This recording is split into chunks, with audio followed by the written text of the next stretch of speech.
Mesdames, Messieurs, bienvenue sur Philly Radar pour ce flash d'information. Le président de la transition a échangé avec les 4 composantes des partis politiques ayant participé aux assises nationales. C'était lors d'une audience le mardi 18 avril 2023. Parmi elles, on compte l'ex-alliance des partis politiques de la majorité, l'ex-chef de file de l'opposition politique, l'ex-opposition non affiliée et les autres partis. Le porte-parole des partis politiques, Eddie Komboigo, président du Congrès pour la démocratie et le progrès de Blaise Compaoré, a déclaré à la presse que la classe politique était venue apporter son soutien et encourager le président de la transition. La rencontre a été l'occasion pour le président de la transition de faire part de la situation difficile que traverse le pays, tout en soulignant les résultats encourageants obtenus sur le terrain. Les partis politiques ont exprimé leur espoir de voir la fin de cette guerre arriver bientôt et de vaincre le terrorisme. Ils ont souligné leur souhait de voir l'ensemble du territoire récupéré et les populations réinstallées dans leur localité avec le fonctionnement des services administratifs et sociaux minimums. Les partis politiques ont également évoqué l'approvisionnement des produits de première nécessité dans les zones difficiles d'accès. Depuis le coup d'État du 30 septembre 2022 qui a porté au pouvoir le capitaine Ibrahim Traoré, un certain nombre de mesures avaient été prises par les nouvelles autorités, dont la suspension des activités des partis politiques. Si la Constitution a été rétablie, les activités des partis politiques demeurent toujours suspendues. En octobre 2022, l'ONU avait appelé les autorités burkinabées à lever cette mesure de suspension et à travailler dans le sens de l'organisation des élections.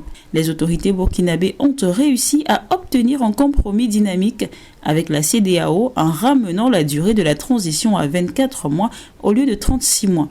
Pour la mise en œuvre des actions prioritaires de ce chronogramme de la transition, un montant de plus de 2807 milliards de francs CFA est nécessaire selon le gouvernement burkinabé. En réplique au rapport annuel du secrétaire général de l'ONU sur la crise malienne, le ministre des Affaires étrangères n'a certes fait mystère des réserves du Mali sur la manière dont est conduite la mission multidimensionnelle intégrée des Nations Unies pour le Mali. Abdoulaye Diop a appelé l'attention de l'Assemblée sur le fait que les conclusions du rapport sur l'examen interne de la MINUSMA ne sont pas à la hauteur des attentes du gouvernement et des populations maliennes. Cependant, le gouvernement reste ouvert au dialogue sur cette question spécifique. M. Diop l'a fait savoir dans le mémorandum consécutif au même rapport du secrétaire général de l'ONU. La porte ainsi entrouverte par les autorités de transition à un nouveau mandat de la MINUSMA est assimilable en même temps à une volte-face au regard de la caution que les mêmes autorités ont souvent accordée aux adversités qu'affronte la MINUSMA. C'est le son de cloche qui a retenti dans le cabinet du Premier ministre Dr Choguel Kokala Maïga le 17 avril, durant l'audience accordée à son Excellence François Lafrenière, ambassadeur extraordinaire et plénipotentiaire du Canada au Mali. À en croire le Premier ministre, s'agissant de la position du Mali sur un éventuel renouvellement du mandat de la MINUSMA, si cela doit intervenir, a précisé le chef du gouvernement, ce serait conformément aux procédures maliennes, pas autrement. D'ailleurs, Choguel Kokala Maïga a levé tout équivoque sur la coopération avec le Mali et a martelé que le Mali n'a de problème avec personne, mais les paradigmes ont changé au Mali qui exige pour toute coopération le respect de sa souveraineté et ses choix stratégiques et surtout la prise en compte des intérêts du peuple malien. À cette condition, le Mali peut coopérer pleinement avec tout pays. Il a tenu à clore ses propos en ces termes. Nous n'avons aucun problème pour renouveler le mandat de la MINUSMA, mais jamais comme avant. En sport, la tension monte d'un cran du côté de Chelsea.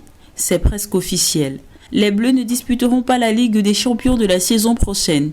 Pis encore, il se pourrait que l'écurie londonienne ne dispute même pas de Coupe d'Europe. Une situation qui a le don d'agacer Didier Drogba.